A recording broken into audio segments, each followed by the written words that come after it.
So, ayun guys, nagdesisyon akong kakain ng late lunch. Ngayon ay alas 2:30 na.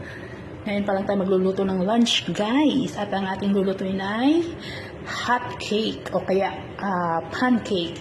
Yan, pancake.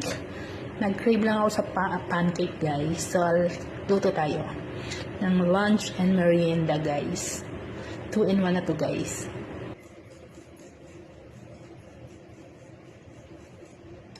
So, yun guys, nagugutom na ako. Nakalimutan ko, iinom pala ako ng gamot. So, kailangan kong kumain.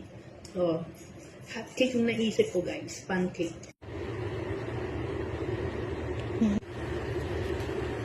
Hot cake! So, ayun guys, may 4 na piraso akong nagawa guys. So, lagyan na natin siya ng asukal at saka margarine. Hindi siya margarine. Ang tawag doon, butter. Ayan. Butter at asukal. Let's go! Guys, so ayun guys, kain na tayo guys. Paparisan natin ang soya beans drink. Ayan, meron tayong hinandang yellow at yung ating iinuming gamot pagkatas natin kumain guys. Meron tayong para sa hypertension at yung para sa ating tenga.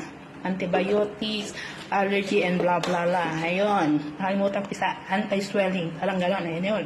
Yun na yan, kain tayo guys. Minadali sa gutom. Sige guys, kain tayo. Gutom na talaga.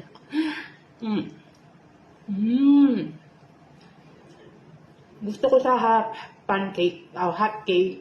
Maraming asukal.